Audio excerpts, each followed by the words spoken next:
안녕하세요. 행복씨앗입니다. 오늘도 시장을 정리하면서 하루를 마무리하는 시간을 가져볼까 합니다. 오늘은 장 시작 전에 분위기가 상당히 괜찮았습니다. 터키에서 러시아하고 우크라이나하고 5차 평화 협상을 시작했다는 소식을 우리가 어제 이 보도를 통해서 봤거든요. 그리고 장 시작 전에는 협상 진전이 있어가지고 러시아는 우크라이나 지역에서 군사 활동을 줄인다 이런 보도가 나왔습니다. 현재 우리 시장에서 영향을 미치고 있는 재료 중에 가장 큰 영향을 미치고 있는 재료가 바로 이 지정학적 위기입니다. 이 전쟁이라는 지정학적 위기가 에너지, 곡물 가격 상승이라는 이 참 부작용을 불러왔죠. 또 그리고 이게 물가 상승에 큰 영향을 미치게 되다 보니까 다른 물가들도 등달아 오르게 되었고, 또 물가가 오르게 되다 보니 인플레이션 우려와 동시에 경기 침체 우려가 동시에 나타났다 이 말이에요. 그 과정에 또 미국은 금리를 갖다가 0.5% 급격하게 올릴 수 있다고 파월 연준 의장이 말까지 바꿔버렸는데, 여튼 여러 가지 파생되는 여러 사건들, 일련의 사건들이 있는데 그 중심점에 현재 있는 것은 바로 이 전쟁이라는 지정학적 위기입니다. 그런데 그 협상이 진전이 있다라는 이 보도가 나왔기 때문에 당연히 시장도 괜찮을 거다, 그렇게 예상을 했었어요. 그런데 막상 이렇게 뚜껑을 열고 보니까 시장이 오르긴 올랐습니다. 그런데 그 오르는 폭이 이 정도면 뭐 거의 올랐다고 볼 수 없죠. 보합 마감이 되었다고 볼 수 있습니다. 그러니까 아직은 시장은 그 재료에 대해서 좀 미지근하게 바라보고 있다, 관망하고 있다, 이렇게 바라보시면 되겠습니다. 그래서 이 러시아하고 우크라이나하고 평화 협상이 실제로 진전이 있었고, 또 그 이행의 단계로 들어가서 좀 더 나은 좋은 결과를 갖다가 도출할 수 있을는지는 모르겠습니다만은, 아직은 시장은 좀 관망하는 추세로 쭉 바라보고 있다, 이렇게 보시면 될 것 같아요. 그래서 단기 투자하시는 분들께서는 혹시 모르는 변동성이 있기 때문에, 있을 수도 있기 때문에 좀 더 관망하시는 것이 좋겠고, 장기 투자하시는 분들께서는 뭐 계속 자기 해오던 대로 상황에 맞춰가지고 무리하지 않게 물량을 계속 모아가는 그런 투자를 진행하시는 것이 좋겠습니다. 오늘 시장 수급을 좀 더 자세하게 들여다보면은, 오늘도 어제와 마찬가지로, 그리고 그저께와 마찬가지로 이 금융 투자 쪽에서 이렇게 매수가 많았습니다. 기관들은 좀 어중간해 좀 산만한 이런 매수를 보이고 있습니다. 그리고 세력들이 가장 많이 매수한 업종을 보면은 운송 장비, 서비스업, 의약품, 금융업, 증권 이쪽으로 이렇게 세력들이 순매수를 했습니다.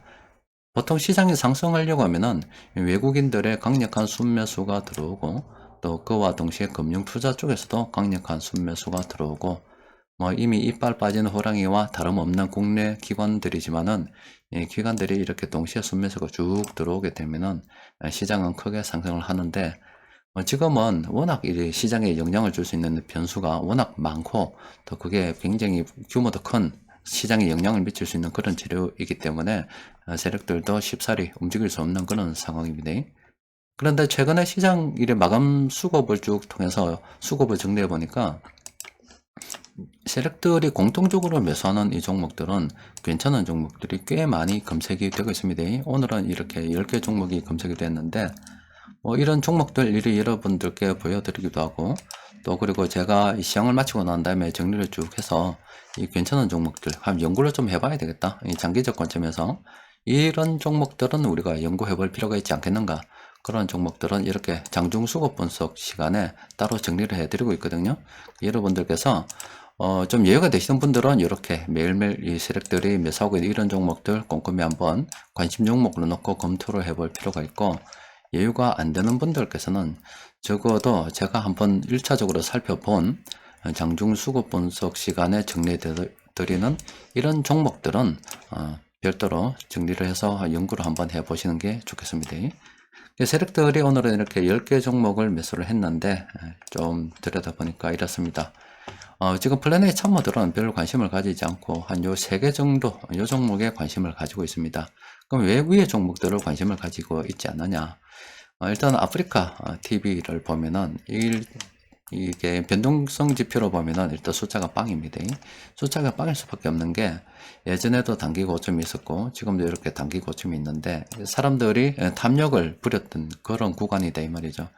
예전 사례를 본다 하더라도 이렇게 지금은 차트가 이런 모양으로 돼서 그렇지 사람들이 탐욕을 부리는 그런 시기가 오면은 묻지마 투자를 하기 때문에 고점에서 물리는 사람들이 있고 또 그렇게 되면 매물벽이 상당히 두텁게 쌓인다 이 말입니다.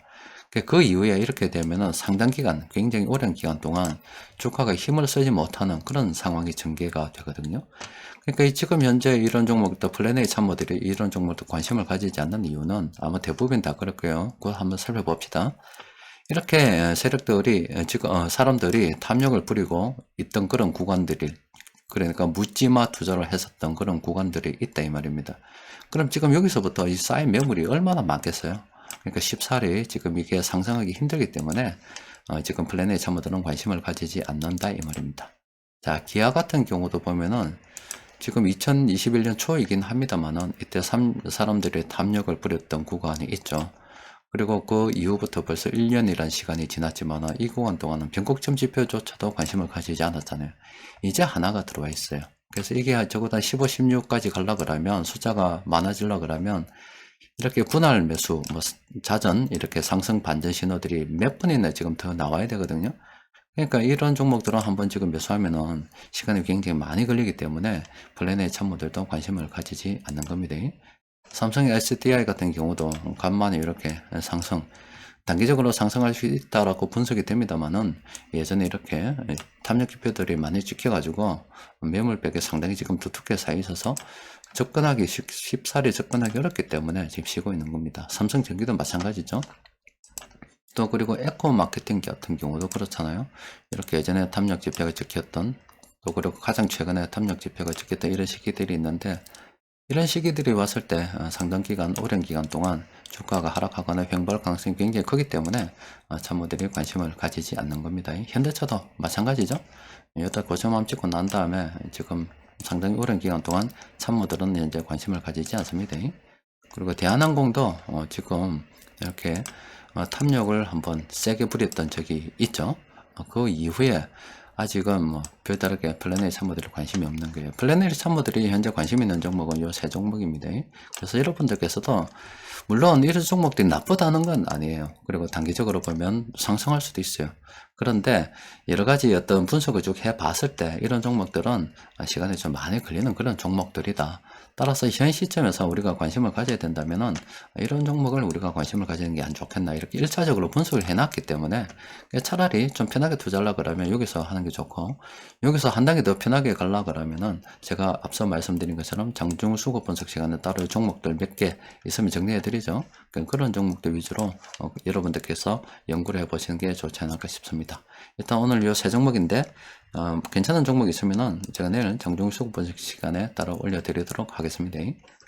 그리고 변곡점 지표로 통해서 살펴보니까 지금 SPC 3,2번 계속 지금 이렇게 점씩 나오고 있는데 단기적으로 고점으로 분석이 된다 이렇게 되겠습니다. 현재 접근할 수 없다 이 말입니다. 하면 좀 곤란하죠. 그리고 지금 3,1 같은 경우도 이렇게 탐욕 지표 찍어봤다 아닙니까?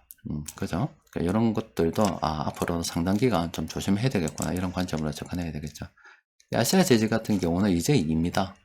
이제 2라서 관심을 가진다 그러면 이럴 때 관심을 가져봐야죠. 이럴 때는 좀 분할 매도로 정리 생각해 봐야 되고 그런데 아직 2이기 때문에 이것도 좀 더 기다려 봐야 되겠죠. 그래서 이 투자를 진행할 때 적어도 이렇게 분석 자료들 쭉 보여드리면은 참고는 하시라고. 아무 종목이나 막 때려 들어가는 게 아니라 적어도 가능성이 있는 종목을 가지고 어떤 관심 종목 군으로 묶어두고 거기서 여러 가지 이렇게 저렇게 연구를 해보고 괜찮은 종목이 있을 때 접근하는 게 좋지 않겠나 싶습니다. 자, 그리고 지금 돈 관련 이야기 좀 해드릴까 합니다. 자, 지금 여기 제목을 이렇게 붙여봤는데 풀린 돈이 줄어들 가능성이 희박하다 이렇게 보여드렸잖아요. 지금 경기 침체 우려가 상당합니다. 여러분들께서도 잘 보시겠지만은 지금 여기는 지표상으로는 그렇게 돼 있지 않습니다만은 보도 자료 보면은 미국의 10년물하고 2년물 그 국채 금리가 장단기 국채 금리가 예전에 2019년 9월달 이후로 다시 역전이 됐다 이렇게 이야기하거든요. 이게 중요한 게 그 이후에 오랜 기간이 지나지 않아서 이렇게 회색 구간으로 칠해지는 경기 침체가 실제 왔기 때문에 또 그리고 예전에도 그렇게 왔기 반드시 온다는 게 아니라 온 경우가 많았기 때문에 사람들이 이걸 보는 겁니다. 이걸 투자 심리로 바라보게 된다면은 우리가 상식적으로 생각해도 이거는 10년간 보유하고 이거는 2년간 보유를 합니다. 그러면은 당연히 이 10년간 오래 이 돈을 가지고 투자를 진행하잖아요. 그러면 이게 금리가 더 높아야 되는 거예요. 그런데 이게 상식이잖아요. 그런데 실제 시장에서는 사람들이 이렇게 긴 기간 돈을 운영하기 위해는 너무나 위험하다고 보기 때문에 이 짧은 기간 2년물로 자꾸 돈이 몰리는 겁니다. 그러니까 이쪽으로 수요가 많이 생기다 보니까 이쪽 금리가 오르는 거예요. 물론 이게 10년짜리 금리가 오르지 않는다는 게 아니라 10년짜리 금리가 오르는 것보다 2년짜리 금리 오르는 속도가 더 빠르기 때문에 그 스프레드 차이가 줄어드는 겁니다. 그러니까 사람들은 돈을 장기적으로 운영하기보다는 위험하기 때문에, 위험하다고 판단되기 때문에 단기적으로 운영하려고 지금 이렇게 하는 투자 심리가 반영이 되어 있는, 사람들의 심리가 반영이 되어 있는 차트라고 보시면 됩니다. 그러니까 시장에서는 지금 경기 침체를 우려하고 있다 이 말이에요. 경기 침체가 이렇게 우려되는 상황에서 물가가 오르는 것을 갖다가 바로 스태그플레이션이라고 이야기했죠. 미국은 많이 보여드렸습니다만은 우리나라는 이렇습니다. 지금 뭐 우리나라는 굉장히 관리가 잘 되는 거죠. 최근 한 10년간 이렇게 보면은 최근 들어서 이런 물가가 굉장히 급등하고 있다 이렇게 예상할 수도 이야기할 수도 있습니다. 그런데 멀리 놓고 이렇게 보면은 사실은 우리나라 같은 경우는 굉장히 오랜 기간 동안 저성장, 저물가를 경험했다라고 볼 수 있습니다. 특히 IMF 이후로는 뭐 굉장히 이 물가 관리를 잘 했다라고 볼 수도 있고 굉장히 저성장이 길어졌다라고 볼 수 있습니다. 지금 현재 한 3.7% 최근에 발표된 게 그 정도 되는데 이거는 미국이나 다른 나라에 비하면 오른 것도 아니죠. 그런데 여러분들 지금 밖에 나가면 어때요? 지금 석유 가격이 뭐 휘발유 2,000원이 넘고 경유도 뭐 2,000원이 넘는 이렇게 됐다고 이야기하고 또 밖에 나가서 물가가 너무 많이 올라서 사 먹을 게 없다라고 이야기하죠. 이 고작 물가가 3.7%가 올랐는데 밖에 나가면 돈 쓸 게 없다라고 지금 사람들이 난리를 지기고 있습니다. 그런데 우리나라도 예전에 1970년대 미국의 스태그플레이션 상황을 거칠 때 5일 1차, 2차, 3차 파동이 막 일어나고 있을 때 그리고 베트남 전쟁으로 인해서 미국이 달러를 많이 풀었을 때 우리도 그 영향을 받았습니다. 이 보시면은 그때 물가가 이렇게 30% 가까이 올랐던 적이 있잖아요. 우리도 1970년대 굉장히 힘들었습니다. 그리고 또 갑자기 이렇게 물가가 급등도 했고 또 급락하는 경우도 있었습니다. 급등도 힘들고 급락도 힘듭니다. 근데 지금 우리가 고작 한 3.7% 물가가 올랐는데 기름값이 이렇고 지금 뭐 물가가 이렇고 뭐 힘들다 이렇게 이야기하잖아요. 근데 우리나라는 석유가 한 방울 나지 않는 그런 국가입니다. 그런데 이 3.7%가 아니라 예전처럼 한 30% 올랐다 그러면은 정말로 여러분들 이 기름값 이게 어떻게 되겠어요? 지금 10배 더입니다. 10배 더. 3.7이 아니라 뭐 30이라면 뭐 한 10배를 합시다. 그러면 1리터의 기름값이 갑자기 2만원으로 올랐다. 여러분들 어떻게 되겠어요? 난리 나겠죠? 고장 40% 올랐는데 그래요. 그런데 터키 같은 경우는 단기간에 뭐 이것보다 훨씬 더 지금 많이 올라 버렸잖아요. 그러니까 터키 국민들 얼마나 힘들겠어요. 그리고 여러분들 뭐 바레인 같은 경우 1년 사이에 뭐 물가가 거의 한 100% 가까이 올랐다라고 이야기하면 어떻게 되겠습니까? 우리는 고작 3.7% 올랐는데 지금 이렇게 힘든데 예전에 30% 올랐을 때 그 책으로 봤었던 우리가 5일 1, 2차 뭐 3차 파동 때 그리고 우리가 그런 위기를 타개하기 위해서 중동 진출을 하고 사람들이 중동 가서 돈 벌고 막 그런 거 막 교과서를 통해서 많이 봤었잖아요. 우리 한국인들이 이 도전 정신으로 해외 나가서 달러를 벌어와서 그 위기를 극복했다. 그런 책으로 많이 보잖아요. 그때 만약에 그런 사람들의 노력이 없었더라면은 더 개판으로 갈 수가 있었겠죠. 그 우리는 힘든 상황을 우리 한국 사람들이 똑똑하기 때문에 다른 쪽으로 생각을 해서 극복해서 오늘날의 이 대한민국이 만들어진 겁니다. 하여튼 지금 현재 경기 침체가 우려되고 있고 이렇게 물가가 굉장히 이제 높아지고 있는 그런 스태그플레이션 상황이 진행이 되고 있다 이 말입니다. 그 원인은 현재 최근에 영향을 미치고 있는 원인은 바로 저기 러시아, 우크라이나 그 지정학적 위기 전쟁이라는 게 되는 거고 이 전쟁이 그럼 끝나면 그런 원인은 완전히 제거가 되는 건가? 또 그렇진 않죠. 전쟁이 끝나게 되면은 바로 수요 회복이라는 또 있습니다. 사람들이 본격적으로 해외여행을 다니고 마스크를 벗게 되면 사람들이 그렇게 이야기하더라고요. 마스크 끼고 다닐 때 참 좋았는데 화장도 안 해도 되고. 근데 이제 마스크를 벗고 나면 화장을 해야 됩니다. 그럼 화장품을 사야 되겠죠. 또 기분도 홀가분해서 놀러도 많이 다닐 거 아닙니까? 그러니까 그런 수요 회복이 또 물가 상승을 갖다 이끌어내게 됩니다. 물론 그거는 경기가 좋아진다라고 또 볼 수가 있겠죠. 여튼 지금 현재 이 전쟁으로 인해서 물가가 오르고 있습니다만 이 전쟁이 끝난다고 해서 그 물가 상승 위협은 완전히 끝나는가? 그건 절대 아니다 이 말입니다. 그러니까 수요가 회복되면은 다시 물가는 또 상승하게 되어 있습니다. 일단 뭐 돈이 이렇게 늘어났다는 거고. 자, 그리고 그러면 이 돈을 갖다가 줄이면 되지 않겠는가? 근데 또 그게 쉽지 않습니다. 지금 이게 미국 연준의 대차 대조표인데요. 참 2008년도 이전에 또 사실 그래프를 꺼보면 이게 지금 평행하게 나오지만 이거 완전 급등한 걸 겁니다. 급등을 했는데 지금 최근에 워낙 돈을 많이 풀어가지고요. 이거는 뭐 보여지도 않는 그런 상황입니다. 이때 금융위기 때 돈을 이만큼 풀었잖아요. 또 그리고 작년 코로나 때 이만큼 풀었죠. 코로나 이후에도 지금 계속 이만큼 풀었어요.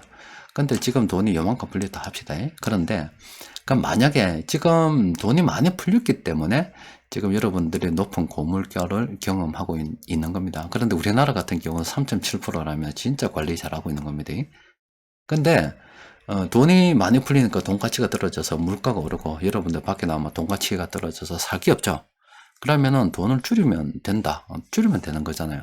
근데 돈을 줄이기가 참 쉽지 않습니다. 이게 보면은 만약에 코로나 이전으로 이렇게 돈을 줄여버렸다. 여기서 이만큼. 코로나 이후에 찍어냈던 돈, 코로나 이전 상태로 이렇게 돌려버린다. 그럼 이론적으로는 굉장히 쉽죠. 지금 20억 하던 집이 돈이 줄어들면 다시 10억으로 쪼그라들 겁니다. 그렇잖아요. 돈 가치가 그만큼 높아지기 때문에 쪼그라들게 됩니다. 이론적으로는 굉장히 쉬운데 실제로는 그렇게 할 수가 없습니다. 왜 그렇게 할 수 없냐면은 이렇게 이 늘어난 돈이 그냥 나눠준 게 아닙니다. 물론 그냥 나눠준 것도 있지만 대출을 통해서 많이 나갔죠. 여러분들도 대출을 받아온 분들이 많을 겁니다.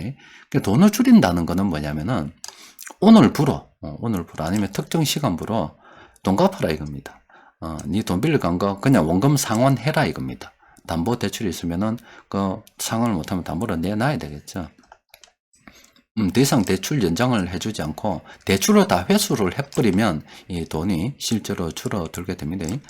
그런데 이 대출을 회수하게 되면 어떤 일이 발생이 되겠어요? 여러분들 지금 당장 뭐 한 달 뒤에 여러분들 빚 다 갚으라고 하면 무슨 수로 그 빚을 다 갚겠습니까? 절대 갚을 수가 없죠. 대출을 갖다가 갚아라 이게 돈이 줄어드는 건데 대출을 갚아라고 하게 되면은 우리나라 빚낸 기업들도 많이 파산하게 되고 또 지금 뭐 돈이 없어서 딸랑딸랑하게 사시는 분들이 굉장히 많으세요. 그런 분들 다 파산하게 됩니다. 그러면은 뭐 신용이 없다 그러면 그 사람들은 신용 뭐 불량자가 돼서 경제 활동이 정상적으로 하기 불가능하고 기업은 거의야말로 공중분해가 될 거고 또 그리고 파산이 또 파산을 계속 이어오겠죠. 그리고 많은 아파트와 또 많은 여러 가지 어떤 부동산 아니면 많은 이 주식들이 이렇게 처분돼서 경매시장으로 나오고 어떻게든 이제 새 주인을 찾게 되겠죠. 그러면 자산 가치가 쭉 돈이 줄어드니까 폭락을 하게 될 겁니다. 그런 과정을 쭉 거치게 되면 많은 사람들이 빚을 못 갚아서 파산을 쭉쭉쭉쭉 하게 되면 실업자로 내몰리게 되고 그렇게 되면은 실제로 돈이 줄어듭니다. 그러면은 집 가격은 20억짜리가 10억으로 원상 회복하게 돼 있죠. 근데 말이 쉽지 돈을 줄인다는 늘리기는 뭐 굉장히 쉬운 거지만 줄인다는 것은 굉장히 힘들다는 것을 제가 여러분들께 말씀드리고 있는 겁니다. 돈이 불린 돈이 줄어들 가능성은 희박하다라는 말씀을 드리는 거예요. 근데 지금 금리를 갖다가 마음대로 올릴 수 있겠어요? 앞서 본 것처럼 장단기 금리 차가 이렇게 줄어들면서 지금 새롭게 경기 침체에 대해서 우려를 해야 되는 그런 상황인데 어떻게 돈을 줄일 수가 있겠습니까? 돈이 줄어들 가능성은 굉장히 희박하고 또 그리고 우리나라 같은 경우도 아마 다른 나라도 상황이 비슷할 건데 정부에서 다시 돈을 갖다가 풀려고 준비를 하고 있습니다. 어려운 분들 도와드려야 된다라고 하는데 사실 이게 어려운 분들한테 이만큼 돈을 던져주면 그분들 돈을 받아서 아이고 참 도움이 된다 싶겠지만은 그렇지 않습니다. 이 풀린 돈은 반드시 부메랑을 쳐서 되돌아오게 돼 있어요. 오늘 막내가 이런 이야기를 하더라고요. 네이버 부동산을 갖다가 쭉 살펴보더니 아파트 이 가격이 오르는 거 있잖아요. 이렇게 아파트 가격 오르는 거 쭉 보더니 신기한 일을 발견했다. 신기한 현상을 발견했다라면서 내한테 이야기를 하더라고. 아빠, 2020년까지는 뭐 다 그런 건 아니지만 아파트 가격이 이렇게 뭐 조금씩 오르다가 갑자기 2021년 돼서 아파트 가격이 이렇게 올랐어. 라고 이야기하더라고.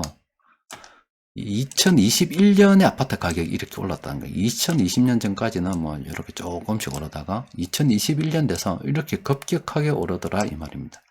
2021년 돼서 왜 저렇게 급격하게 올랐느냐? 바로 앞서 본 것처럼 뭐 우리나라도 그렇고 미국 연준도 그렇고 돈을 갖다가 막 세례 부었다 아닙니까?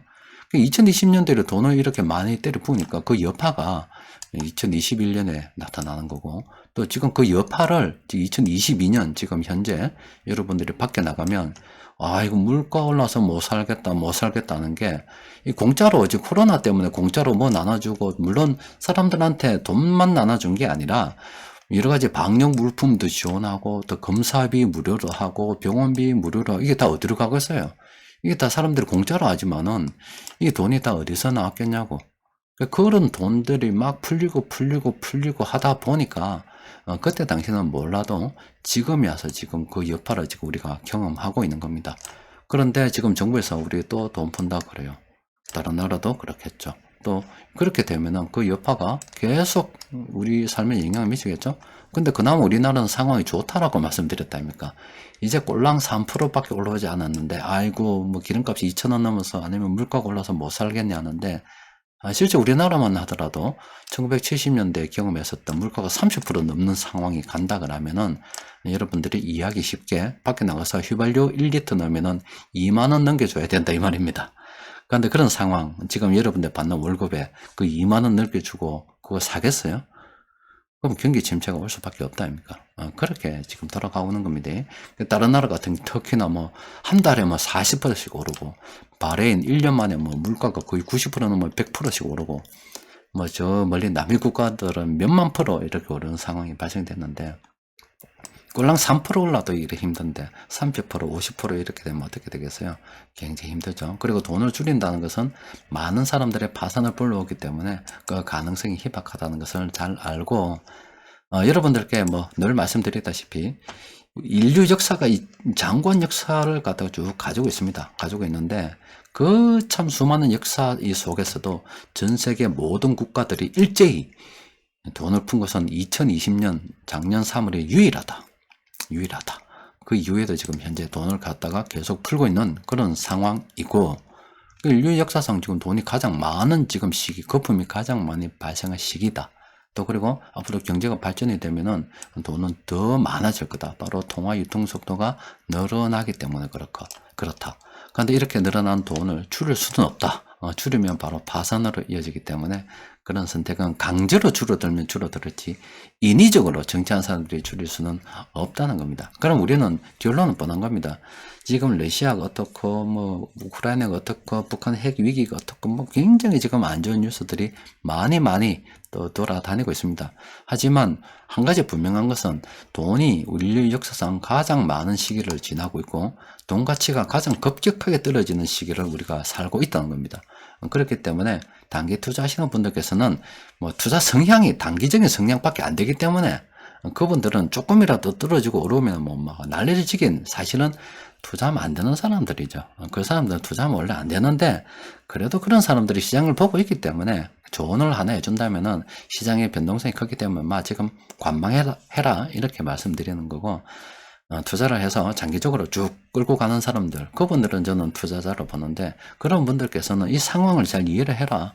지금 단기적으로 여러 가지 이슈들이 많이 있지만 결과적으로 이 풀린 돈을 회수할 수 없고 앞으로 더 늘어날 것이 뻔하기 때문에 우리 선택은 돈 가치가 줄어드는데 부동산이든 주식이든 가지고 있어야 되지 않겠는가. 그러면 부동산이든 주식이든 잘 가지고 있으려고 그러면은 유동성 관리 잘 해라. 이것만 관리만 잘하면 절대 이상이 없다. 그래서 너무 무리하게 투자하지 말라는, 그러니까 이렇게 늘 강조하잖아요. 자신의 상황에 맞게 무리하지 말고 물량을 모아간다는 관점으로 접근하게 되면은 승리자가 될 수가 있겠죠. 투자의 비법 아래에도 말씀드렸지만은 또 그 이전에도 계속 말씀드렸지만은 여러분들 주위를 가만히 둘러보세요. 가만히, 진짜 곰곰이 가만히 둘러보세요. 나는 왜 이래 없노? 나는 왜 이래 돈이 없노? 뭐 있는 놈들만은 위하는 세상, 더러운 세상 하고 있죠. 부자가 되고 안 되고의 차이는 들고 있을 수 있느냐, 못 들고 있느냐, 그 차이입니다. 부동산을 여러 가지 어려움이 있었지만 계속 들고 있었던 사람들은 부자가 돼요. 주식도 어려움이 있었지만 계속 들고 있는 사람들은 부자가 돼요. 그런데 없는 사람들의 공통점은 들고 있을 수 있었음에도 못 들고 있는 사람도 있고요. 아예 참 정말로 없어서 들고 있을 만한 상황이 안 되기 때문에 못 들고 있는 그런 분들이 있을 수 있어요. 그런데 그분들은 어쩔 수 없지만은 적어도 들고 있을 수 있었는데, 예를 들어서 2015년도 이때쯤 박근혜 정권 때도 빚내서 집 사라고 하던 시절이 있었어요. 있었는데 집값 떨어진다고. 그 이전에도 마찬가지예요. 그 이전에도 분명히 여건상 집을 살 수 있었단 말이에요. 그런데 나는 집값 떨어질 거니까 전세나 살지 이렇게 실제 능력이 됨에도 안 산 사람들이 많았다 이 말입니다. 그런 사람들은 뭐예요? 들고 있지 않았기 때문에 돈을 못 벌게 되는 겁니다. 이걸 잘 기억하고 계셔야 돼요. 들고 있으면 됩니다. 그런데 들고 있는 걸 갖다가 빼앗기지 않으려고 하면은 유동성 관리를 잘 해야 됩니다. 오늘은 이 돈 관련 말씀을 좀 드렸어요. 아무쪼록 참 우리가 살아 생전에 정말로 이런 기회를 맞이할 기회는 없을 겁니다. 진짜 참 우리 인생에 있어서도 그렇고 참 역사책에나 쓰일 법한 그런 시기를 우리가 살아가고 있습니다. 그래서 나중에 뭐랄까 우리가 죽고 난 다음에, 아니면 우리가 좀 더 나이가 들었을 때 우리 손자, 손녀들이 할아버지는 어떻게 해서 부자가 되어서라고 했을 때 인류 역사상 한 번도 경험하지 못한 그런 시기를 이 할아버지는 열심히 노력해서 돈을 벌었고, 또 그리고 주식이나 부동산을 잘 보유했기 때문에 할아버지는 부자가 됐고, 그 덕에 너도 지금 편하게 사는 거다, 이렇게 이야기할 수 있는 할아버지 할머니가 되지 않겠습니까? 그게 아니라 할아버지 할머니는 왜 이렇게 가난했어? 라고 이야기했을 때, 그래 말이다, 인생에 있어서 3번의 기회가 온다는데 IMF 때는 내가 대학생이라서 내가 못했고, 금융위기 때는 좀 까불딱거리다가 내가 참 단기 투자나고 그 좋은 시기에 단타나 한다고 내가 돈을 못 벌었고, 그럴 기회가 안 올 줄 알았는데 2020년에 뜬금없이 중국에서 코로나 바이러스가 발생해서, 이야, 그때는 정신 차리고 제대로 투자를 한번 했었어야 되는데 그 3번의 기회를 다 놓쳐서 할아버지 할머니 가난하다, 미안하다, 그걸 교훈으로 삼아서 손자 손녀 니는 참 잘해서 꼭 부자로 살고 행복하게 살아라. 절대로 할배 할아버지 할배 할머니 같은 사람 되면 안 된다, 이런 이야기를 하면 안 되겠죠. 자, 오늘은 또 여기까지 정리하도록 합시다. 이상입니다.